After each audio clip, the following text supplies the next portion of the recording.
Hello, Taurus. Welcome to 2023, your year ahead forecast. Most accurate for your rising signs. Secondarily, listen for your sun and moon. Wow. You're going to come into a home stretch starting the midway through the year, in the middle of May to the end of the year, going all the way through until 2024, where you are going to be thriving, prospering, and experiencing a once every 12-year luck cycle. We'll be talking about how that works in your sky with Jupiter, as well as you're finishing up that arduous eclipse cycle that began in earnest basically in January of 2022 and finally finishes up in July of 2000, started in January 2022 and finishes up in July of 2023, where you're off the hook for the eclipses that have been rattling your reality for the last 18 months beforehand. Now, there is one last eclipse we'll be talking about in October in Taurus, the sign of you. But other than that, things are starting to smooth out and you're looking at a whole new kind of sky. And I would say finally you get some breathing room, some luck, and a little bit more sense of gratitude and spaciousness in 23 about how life is here for you. It's not what's happening to you. You're going to say, oh my God, it's happening for me, not to me. You're going to see life through the lens of that gratitude attitude. And trust me, it's coming, but it won't be here fully until we breach through the middle of May. And until then, there's still a little bit of turbulence for a lot of you Taurus people. Let's talk about how this sky looks in detail. First of all, if you've just bought this package of the bundle or just your sign, welcome to my world. My name is Lori Lothian, and I am a Hellenistic astrologer using whole sign houses, time lords, and Western astrology tools. This is not sidereal. Please check the description box below. I think you might want to know more about how you can be a part of my world, which is to check out my Cosmic Moonshine newsletter. Comes out every Saturday into your inbox, and it is chock full of treats, things you won't get anywhere else from me about the week ahead, but also it's a chance for you to have discount codes for readings and early bird notices, contests, and more. You got a lot of perks, a lot of free reading giveaways. It's a good place to be. And secondly, I teach classes in astrology. And in February, don't know when you're going to be listening to this, I will be doing my Divine Timing Masterclass and other courses that I'm teaching, including my Sky Reader Intro to Astrology. Is all the information you need is down below. I've been teaching astrology classes now for 4 years. I love my students and I love to teach. And if you want to learn, I'm here to help you be your own astrologer and time your best life, the best I can, without you doing years of study as I have to harness astrology for yourself. Okay, let's get going and talk about the year. Now, number one, the thing we're going to do today is I'm recording this in December for you. We're not going to go chronologically through the year because it makes no sense. Why? Because every sign, rising or sun or moon, but every sign of the 12 zodiac signs has planetary bodies that are their planet that matter to them the most. So as a Taurus, your number one planet is Venus. And we're going to actually do a lot of Venus talk early in this reading. But I also want to talk about Jupiter, because this is what is so amazing for all of you Tauruses in 2023 is that Lord Jupiter, prosperity, beneficence, Santa Claus, fairy godfather, luck, expansion, growth, and opportunity, hope, faith, and optimism, need I go on, the greater benefic, enters into your sign. If this is your sun sign or moon sign, then it can impact your career and purpose, or how you feel about your life. It'll be more buoyant, optimistic if it's your moon. And if it's your rising sign, and I always say, listen for your rising sign, it will always be most accurate. This is just you becoming blessed with expansion and growth and goodness and luck. You become the queen and the king of your own Mount Olympus. You are on your game. And so it's like the Aries got this before you. Now it is your turn. Every 12 years this happened. When was Jupiter in Taurus last? June of 2011 to June of 2012. Go back to your life then and see how buoyant did you feel. But there's some extra special juice this time around. One of the extra special pieces of the juice is that the North Node is in your sign. And the second juice is that Uranus is there. So it is different than it was in 2011 June to 2012 June. It's not the same. It's actually more intense. It's more exciting. So let's talk about it. So Jupiter will ingress on May 16th after having been in Aries, right, in your sky, which is your 12th house. So the first 5.5 months, Jupiter's still finishing up through Aries. He was there in May last year through to the end of October. And then he slid out. Now he's back again, and he's finishing strong, doing the entirety of your 12th house for the first few months, December 20th to May 16th of 2023. You've got the Jupiter in your 12th house transit. This is very subtle. This is not a life changer usually. This is a lot about dealing up your addictions, finding clearing up, house cleaning from friends and allies who don't have your back. In other words, hidden enemies. It's about going inward, finding your inner teacher. A lot of Tauruses are looking for spiritual truth and wisdom during this transit, and trying to figure out what the deeper meaning of life is, like the spiritual side of life. So it's a guru transit for sure, or a teacher transit for sure. So teachers, gurus, spiritual guides, and things like that. But that's coming to an end around May the 16th, and no longer is that a preoccupation in your life. And instead, what you're going to be focused on in a lot of ways is you're going to focus on you. Jupiter will expand you. Now, you can gain weight when Jupiter transits your first house. There's no doubt about it. Weight gain is a normal feature of that. And excuse the dog barking. And basically, you can also get pregnant under this transit, and you can get more muscular and buff under this transit, and you can get healthier under this transit. And basically, you can get more prosperous and lucky and successful under this transit. So this thing, May 16th this year to the end of 2023, but it actually goes through to May of 24. You're kind of like, yay, you. And it's the early born Tauruses, like people with a sun, moon, and rising sign, let's say in the first 10 degrees or so of Taurus, or 11 degrees of Taurus, they get the most juice from this story. Like you get to feel it the most acutely, I guess I would say, in 2023. And in fact, let me double check the degrees of Jupiter's transit in 2023, just so I make sure that I'm telling you the truth. Yeah, he's traveling basically up to about the 15th degree. So if your sun, moon, or rising sign is kind of in the first 15 degrees of the sign of Taurus, you're getting a lot of Jupiter juice going on starting on May 16th to the end of the year. Now, one thing about this is that people want to follow you. You seem like a leader. You seem like you're on top of your world. You know that about yourself. This is a chance for you to sort of world dominate something in your life that you think is important, that you wish to be the world dominator of. This is your one chance to be the king of Mount Olympus. Yes, it does not end until May of 24, but you get it started, you get it going on, right? And May 16th, 2023. And so get ready for that. And cherish this time for yourself. This is a wonderful time to be a Taurus, and you'll only get it back again 12 years from now, so you may as well take advantage of it while it's happening. Now, there's something very exciting that happens when Jupiter enters into Taurus, is that Jupiter will meet with the North Node of Fate and Destiny, who has been moving through your sign of Taurus in earnest since July 18th of 2022. But it's as the North Node has been traveling through this part of your sky and is getting ready to meet with Jupiter, right, this year in 2023, that things get really interesting. This is going to be on May the 20th to June 13th. Okay, a long window of time, but with the most hotspot intensity, May 30th to June 4th.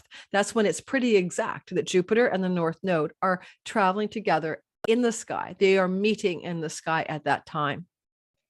This is a time of expansion, growth, and sudden and destined opportunity. North Node will amplify what it touches, and this is a benefic.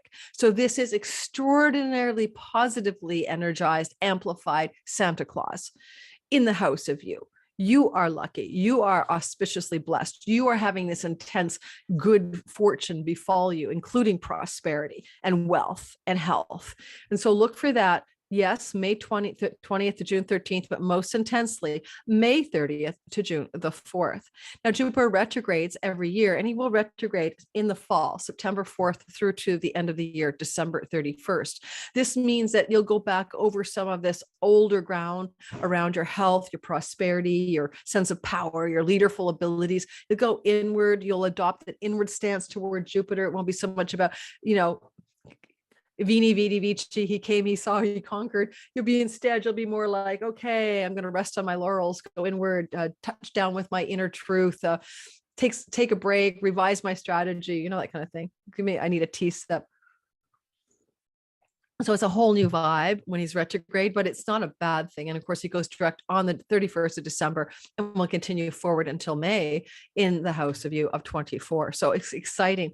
And in April of 24, a little teaser, Jupiter will encounter Uranus, right? Uranus has been in the house of you since 2018, leaves in 26. When Jupiter and Uranus come together in 2024, April, that's exciting. I don't know what that's going to be, but that's like unpredictable element of Uranus meeting with Jupiter in the house of you. Who knows what you're going to do? Do something pretty unexpected and exciting, but positive during the April 24 timeframe. But that's another story. And we don't have time to cover 24 in our 23 reading. Obviously, I can't do everything.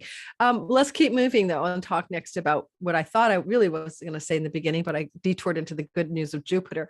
So if Jupiter is your fairy godfather, and he is especially truly that if you're born during the day, then Venus is a fairy godmother. And Venus that's lesser benefic is your benefic. You're a Taurus, she's your gal. She's also the gal for the Libras. She's your planetary Time Lord, the most important planet. And basically with Venus is going to be doing something very rare in 2023. This is what I want to talk about. We're not going to go through Venus's transit through every sign. That would be like boring and dumb. Instead, what we're going to do is we're going to talk about Venus doing a stint of 4 months in Leo, something that is a once in a lifetime kind of event.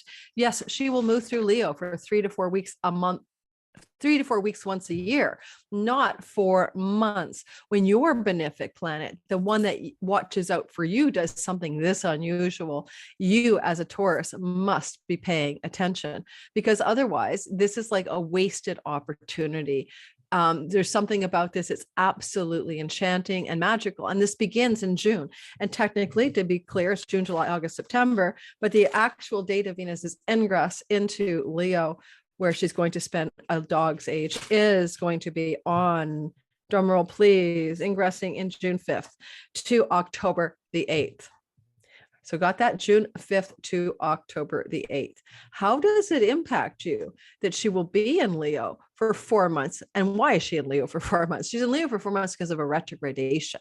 So because she will retrograde in Leo, she will spend a long time there, and she stays within the bound of Leo while she retrogrades, which makes this rare.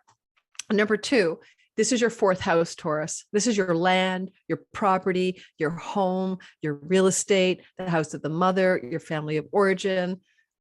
This is your domestic and private life. Now, certainly, when Venus comes through your 4th house once a year for 3 weeks or so, you get a lot of yay you moments at home. You beautify your home, you buy a good piece of art, you have friends visit you in the home, you have friendliness in the home, you things are good about property, land, home, and real estate. Now, this is extraordinary because it's so long that all of June, July, August, September into October the 8th, you have this kind of love up from Venus in the house of home, property, and real estate. I mean, there's nothing negative that you can possibly imagine, but if you wanted to buy a property or sell a property, but whichever one, you're doing well, you'd be lucratively selling, or you'd be buying something beautiful. You may have a female in your home visiting you during that time, and or friend, and that could be a very fun and enjoyable window of time in which you're spending with some person that makes the home and private life extremely fun and pleasurable and enjoyable. It's really good, though, for moving, buying, renting, or selling, anything to do with home, property, land, and real estate. It doesn't have to even be your home. If you have investment real estate or commercial properties and all of that too, it's good for the Taurus people in this area of the story. Now, your mother is the 4th house of the mother. This is good for your motherly relationships, your relationships with women who are mother-like, or literally is your mom. Venus here will also do something special. She will go into the heart of the sun during a retrogradation. It's called a cazimi, or a Venus star point.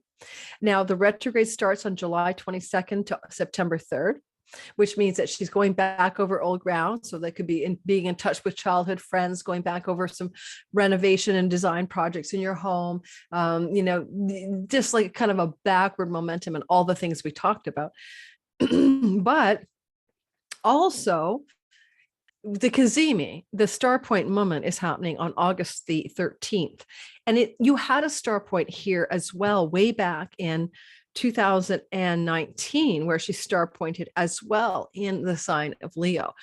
And this is like a place to set something in motion over the 9 months that follow, that has to do with your home and your property and your land and your private life, and loving your time in your home and private life. And maybe, as I said, property advancement. So I'll give an example. Well, I can't really give you an example. I'm not a Taurus. So I have to think of a Taurus I know. But this is positive stuff to do with home. And, so she's setting a new reset button in the Cazimi of August the 13th at 20 degrees of Leo. This kind of, it benefits mostly people who are Tauruses that are 15 to 25 degrees of Taurus sun, moon, or rising sign placements. You're going to get a lot of juice for sure from this Cazimi, and it will play out over about 9 months. And because Venus is doing the Cazimi as a retrograde planet, she's close to Earth, she's very powerful. This is a lot more powerful than it was back in 2019. But if you think about 2019, August, and you add 9 months, what benefits did you have to do with home, property, land, real estate, mother, etc.? So if I think about my Taurus daughter, I'll give you an example. It would be that I ended up moving to Montreal as a result of this Cazimi and spending time close to my daughter. So that's an example. It's the house of the mother for her, and her mother, as a result of the Cazimi, ended up moving to Montreal. So there you go. There's an example. She was a student at the time.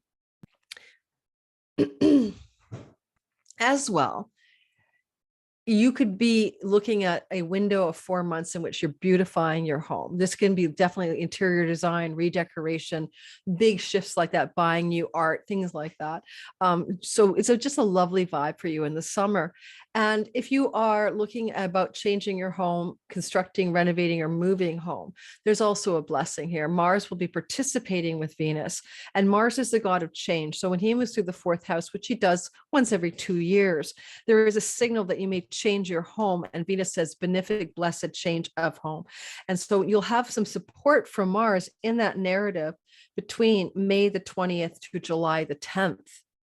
Okay. And we have Venus there at the same time and she's moving direct. So some of you, therefore, will have a blessed change of home, fully bona fide by Venus between May the 20th and July the 10th. I think of my Taurus daughter, her lease will be up during that window where she currently rents, and she may change her home, but it will be a blessed upgrade from the current apartment that she's renting.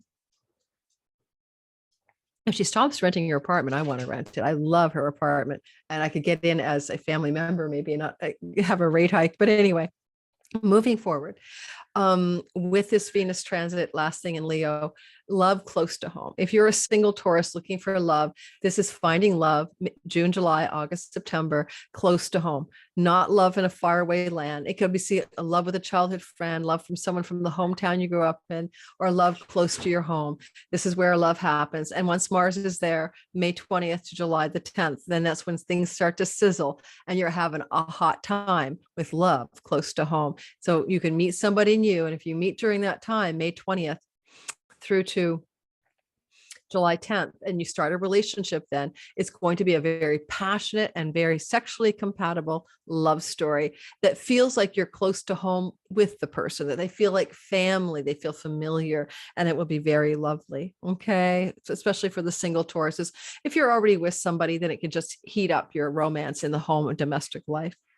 Which is, who doesn't want that, right? Instead of couch potatoing, you guys are doing the tango in the living room, which would be really, really cool. All right, let's keep going and talk some more about what else I think is important for all of the Tauruses to know. First of all, I want to talk about an old story back in 2022. At the end of July and the very beginning of August, there was a reset for you. This is a reset of the conjunction of Uranus and the North Node every 15 years in a new part of the sky. And for Tauruses, it happened to be the house of you. You are on a new 15-year trajectory that started to pivot in the late July, early August. In some ways, the next 15 years, change and momentum and directionality is really about your identity changing. And I apologize, there's a dinging on my thing from a Taurus of all things, and I forgot to turn off my do not disturb. If there's one more ding, I'll do not disturb.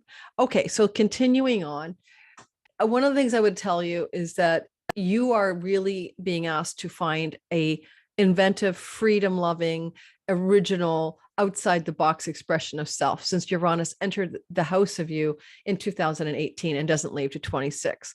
And this is contextual to the whole year because you're still influenced by eclipses now that are moving through Taurus and connecting with that Uranian change energy.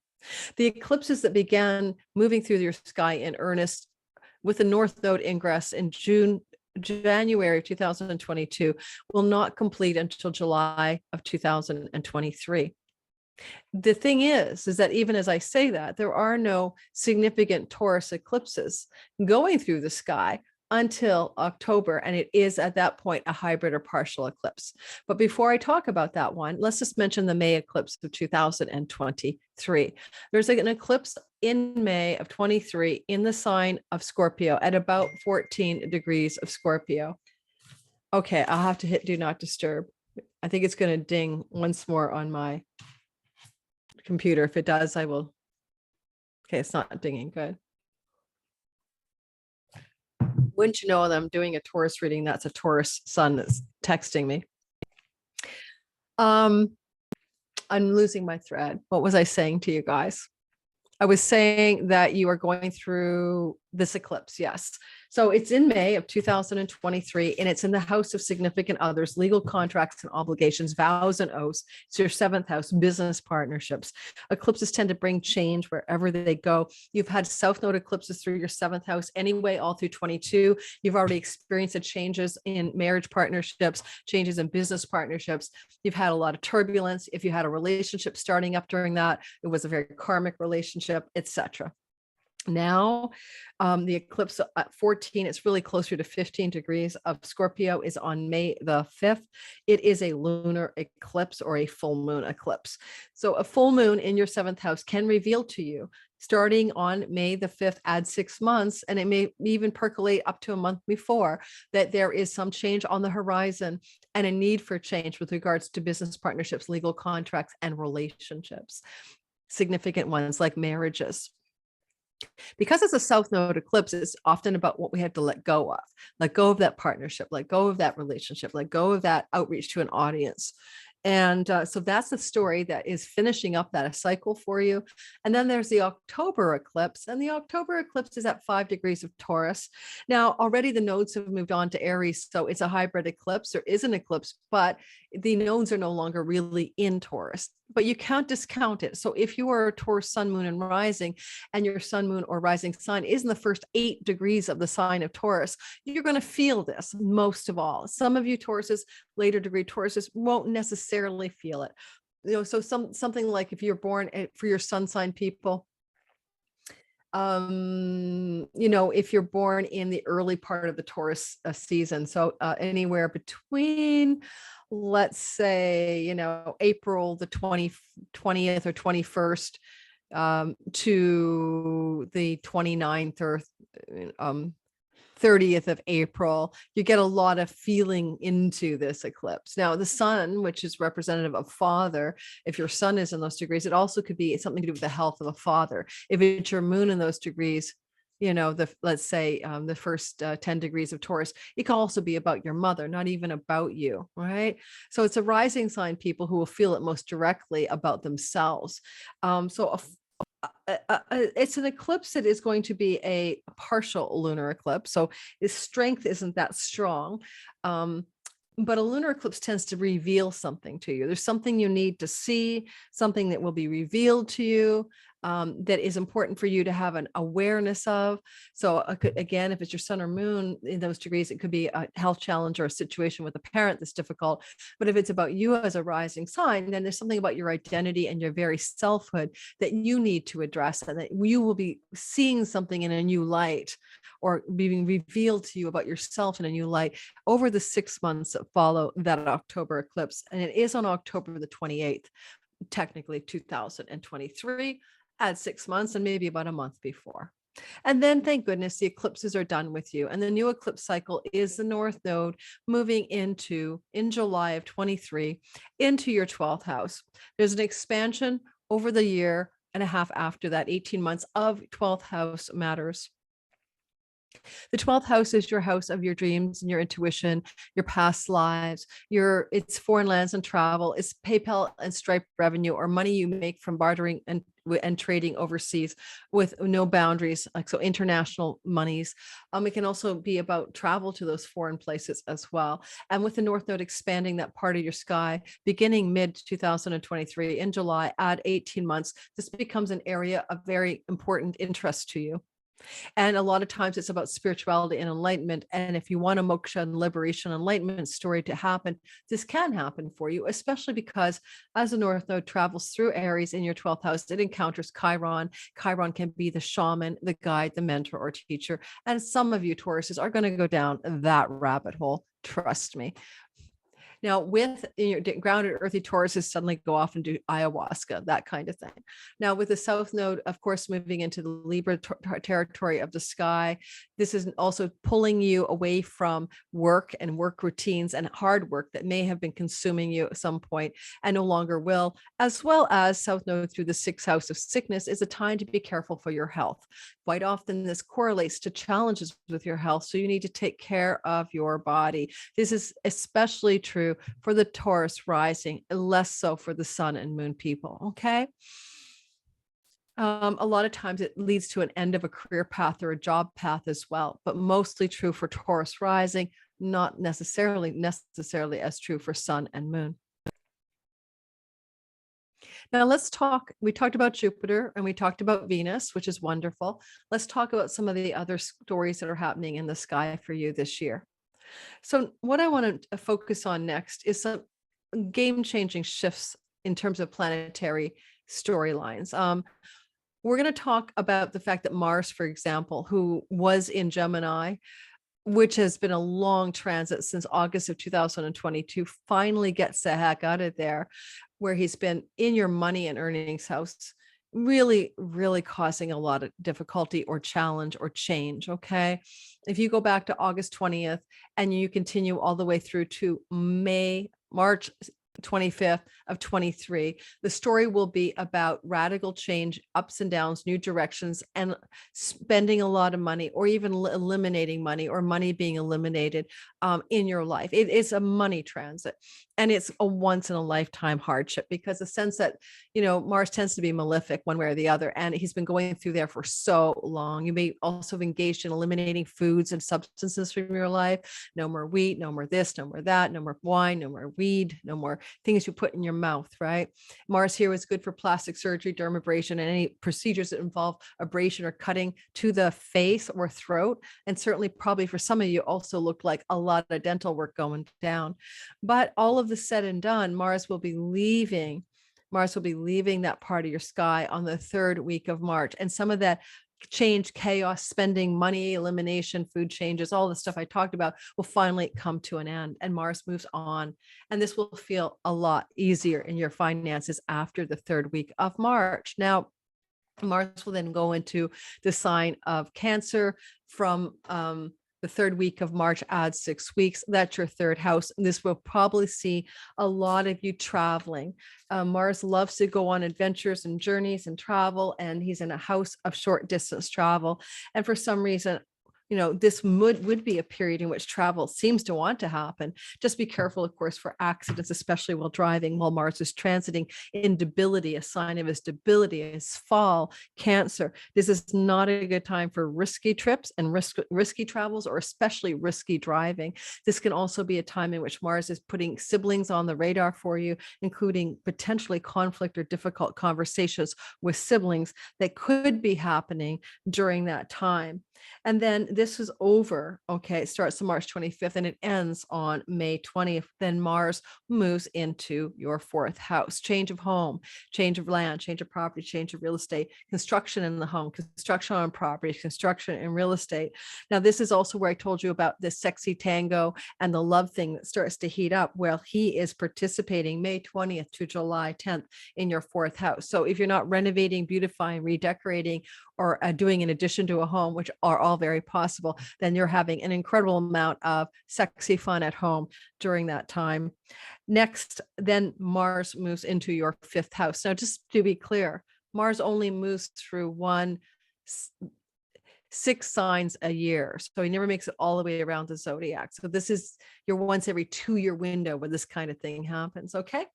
So then Mars will move into your 5th house of children and romance. Now, technically, when Mars goes through the house of children, which will start on July the 10th to August the 27th, it looks like a child leaves the home quite often, or there's a separation or an ending or cutting away from a child. Now, that means for some of you, of course, maybe one of your children, especially near the end of August, is getting ready to go off to school or off to college or something like that. And that's just a natural life passage. So that's what may be going on. It could also correspond, if you're trying to have a baby, with the period in which you could have a miscarriage or choose an abortion. I'm just going to say, I call it real when I see the sky like this.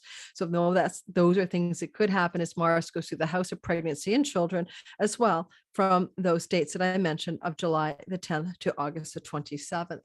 You may also be very fired up and passionate around your sex life and sexuality, or regarding creativity or an independent business project, or an independent business enterprise. And this is Mars giving you directionality, passion, enthusiasm for that part of the story.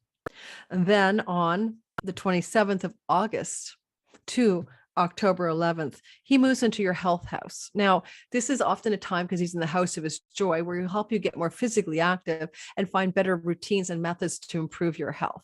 And if you need a surgery, this is excellent, because you can have that surgery while he's moving into your the part of the sky where your health can pretty well dramatically improve. So August the 27th to October 11th, you can get better health outcomes through surgery, movement, exercise, and powerful decision making as well.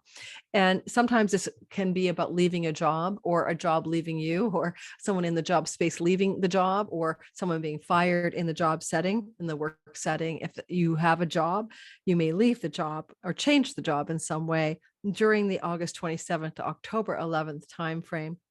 And finally, he finishes up October 11th to November 24th in Sagittarius, which is your 6th house of, Scorpio, in Scorpio, which is your 7th house of marriage.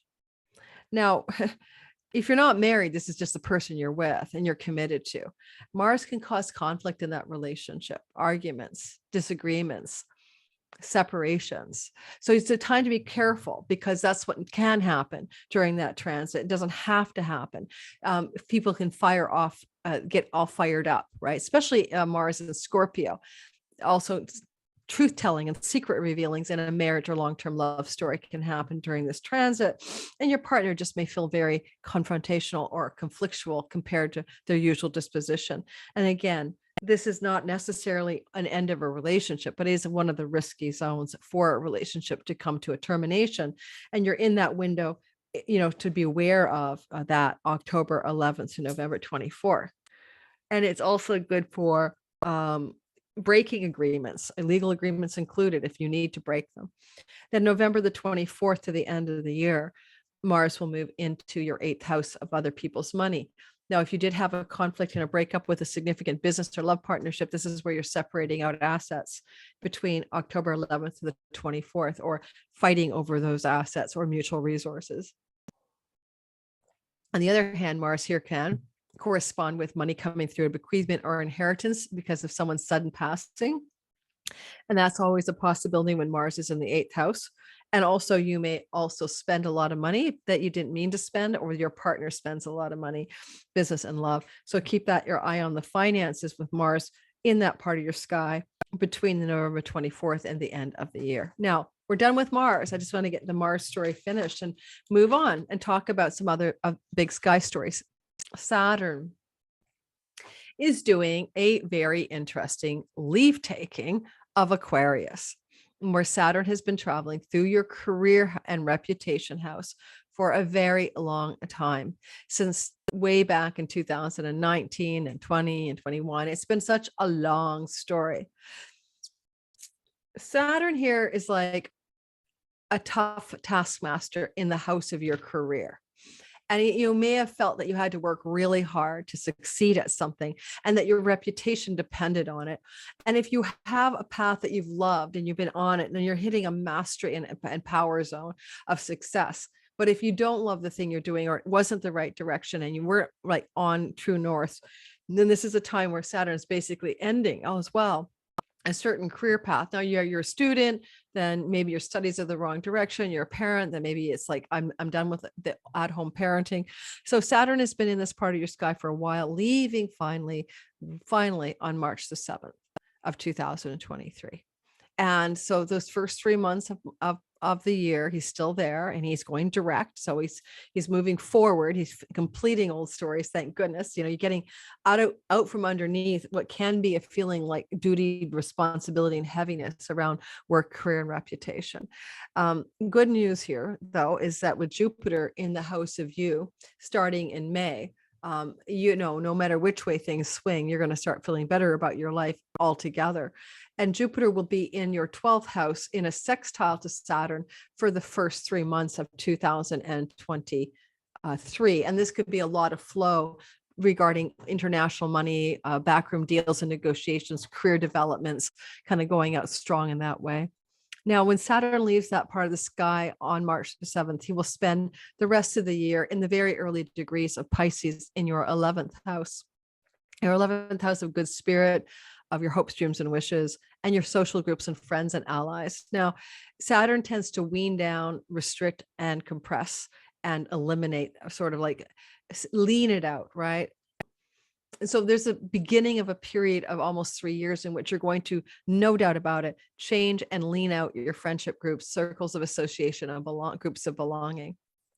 You could also join new groups of belonging that are very traditional. Saturn represents tradition, like, joining a traditional society of blank blanks or a club that's quite esteemed in its tradition. This is also a dampening of the financial gain from your career directly, or the idea that you're going to try to create legacy or lasting value of gains from your career. So no ups and downs and radical shifts, rather steady drip of greater financial gain over the 3 years that follow in the area of money derived directly from your career path. Okay. And friends can die during this transit. I just went through it as an Aries person, and like 3 friends passed away during this transit. So I just have to say, friendships that you have with people that you care about, some of those people may become ill or pass away over the next 3 years. And this is just starting for you. So you get the first wave of it. If you're a Taurus sun, moon, and rising in the first 4 or 5 degrees of Taurus, then this is going to feel more true, some of what I'm saying, and it will feel more true next year in 24 for the other Tauruses.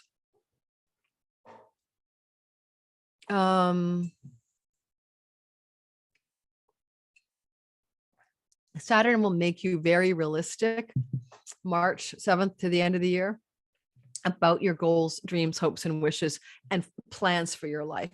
He is the god of sober-minded realism, and you are going to be coming into that perspective of being very realistic and disciplined and responsible regarding what you aspire to achieve in life.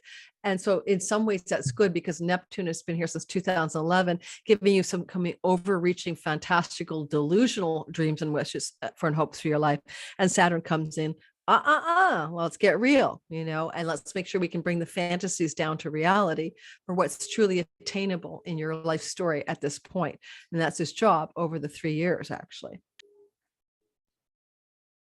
Now, one of the other big stories of 2023 in your sky is most definitely the movement of Pluto out of Aquarius as well. I mean, out of Capricorn as well.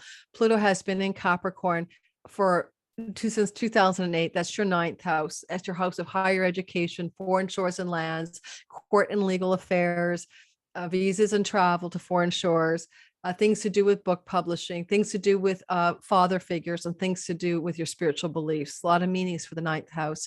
Pluto's been transforming and empowering up and powering through that part of your sky, and leaves that part of your sky for a dip into Aquarius. Now, when I say a dip into Aquarius, Pluto, the god of power and wealth and change and transformation, I really just mean a dip. This is the first taste of what will happen in 2024 when Pluto begins to enter Aquarius for good. Aquarius dip is going to happen March 23rd to June 11th. This is your house of career. reputation. Don't forget, Saturn is left as of March the 7th. Now Pluto's in there. This is where you're going to begin to power up your career and your reputation to some kind of new level, but also clearly Pluto is transformation and change as well, and sometimes through crisis and conflict. But you could have a dramatic and crisis directed change of career beginning as early as March 23rd to June 11th. Okay, so get ready for that career path purpose change up, transformation. And then you're going to have Pluto there for 20 years going through your 10th house. And you can become very powerful as a Taurus sun, moon, or especially rising in your career ambitions and goals and what you're aspiring to do over the rest of those 20 years. So this is going to be really good for you. But in the first bracing feeling of it, March, April, what was it, March 23rd to June 11th, you're going to get a foretaste of the larger narrative that's unfolding in this part of your sky. And when I was talking about Saturn earlier, leaving your 10th house, and of course, Pluto comes in, when Saturn does leave your 10th house, you will feel less heavy about your career path. And then, so maybe with Pluto coming in now, you'll be like, and I'm down for some radical transformation anyway. I just got rid of that Debbie Downer Saturn in my career path for the last 3 years in my reputation house. And, I know a Taurus whose beleaguered reputation speaks to this condition of Saturn in the 10th house can be like constraining, restricting, and compressing your reputation in the world. Okay, so then we keep going and we keep talking about other sky stories that I think are germane. Mercury, we'll do the Mercury before we move to the outer planets again. Mercury will be only retrograding, fully retrograding within the bounds of Earth signs for most of 2023. This is about prosperity and money and practical results. This is the earthy domain of reality that Mercury is participating mostly in. When he retrogrades, it's important because it means that he ends up spending 2 months on average in a sign instead of 2 to 3 weeks. So therefore, there's a emphasis or a weight on this part of your sky. The first thing I want to say is it is the December 29th retrograde 2022 to January 18th 2023, where he retrogrades in your 9th house. It can be about legal matters, travel to foreign lands, and academia. There's a lot of Mercury in your 9th house, right, throughout December and January. So you're really focused on the academic world if you're a student like my daughter. And if you're in legal embroilments with another Taurus friend of mine, this is really taking that legal stuff and really going back over the details and the contracts and getting things ready for legal situations, so to speak, between December 29th and January 18th. And finally, this is foreign lands and travel. And, Mercury loves to travel. And there's a strong chance that you will go back and travel because he protects the traveler, the patron protector of travelers. You may go traveling during this window, but if you do, then it's to some place you've traveled before. And again, the retrograde itself would be 29th of December to January 18th. And then later on, in the month of April, Mercury will go into retrogradation on April 21st to May 14th. This means that all of April and May, for example, he's basically in Taurus, which is a house of you. Now, this can be really interesting when Mercury is retrograding in the house of our own identity. You could be going back over your own inner ideas and thoughts about who you are, who you're meant to be in the world. You're going to investigate, research, and understand you more. You're going to think about you more. You're going to go back and do you differently, even because you're going to go back over some old ground so that you can go forward in a fresh new way. But it has a lot sometimes with Mercury in the house of ourselves to do with our identity. And in this case, it's Earth. So you may also be thinking about what you wish to identify in terms of your appearance as well. And this is in your body as well. And this is, again, April 21st to May 14th is the retrograde, but April and May, it's all about you and Mercury. And Mercury speech and messages, and you'll be doing a lot of messaging, writing, emailing, speaking, talking even during the April-May window of time, even writing. My daughter's a student, she'll be writing her essays or something like that. And she's a Taurus sun. And then August the 23rd to September the 15th, there's a retrogradation of Mercury, which means August and September, in essence, Mercury's in your 5th house. Now, you could be communicating during the retrograde with a former lover, or sexual partner or romance. That would be August 23rd to September 15th. But you could also be just going back over old ground with children. If you have children, with your children, with creative projects, especially if you're writing, or especially if you're an artist type, going back over some old ground to redo those things, to rewrite those things, especially in Virgo, which is the sign of the writer. And this retrogradation is going to happen between 8 and 22 degrees of your fifth house, trining the house of your identity. You could also have some money luck in this window, like find an old lottery ticket under your bed and realize it's a winner and it hasn't expired, or something crazy like that. But if you're a, Taurus sun, moon, and rising between 5 and 25 degrees, basically, you're getting a lot of the mojo from this retrogradation of Mercury. And it's flowing in a harmonious, so is the one in December, January, to your identity. It's all trining you in an earthy way. And so therefore, these retrogrades are particularly auspicious. And when Mercury's retrograde is close to Earth, so you can have synchronicities and magical things happen. And, it's good for you. And, traveling to a foreign land during a Mercury retrograde is not a bad thing. I'm sure the plane maybe not take off on time, but, you would have been there before, and it will flow towards your identity and flow towards your body and flow towards your sense of self. Now, next in the agenda here, it's the last retrogradation, is going to kind of breach signs between the sign of Sagittarius and Capricorn. And that is December 13th. The retrograde starts in the sign of Sagittarius, which is your 8th house of inheritance money, other people's money, bank loans, spousal support, mortgages, investment money in the markets. It's kind of like you could say that the December of next year, you're focused on that kind of money in your life. And then around the 13th, you kind of go back over some old money ground, and then it pulls you back into Capricorn, which is your 9th house of courts, legal affairs, academia, education, but it's also the house of the father in Vedic astrology. We may be looking at money from a father figure or a patriarchal figure, or money connected to student loans and grants, or money connected to something with a spouse or an ex-partner that needs a legal agreement at the end of the day. And that's all going on then between the December 13th and January 1st, but it's kind of those themes are prevailing in December and January. So that's your Mercury story. And who didn't I cover? I covered the Jupiter story and the Saturn story, covered the Venus story. Yeah, I'm going over my old notes. Okay, so let's also talk next then about the outer planets that we haven't talked about.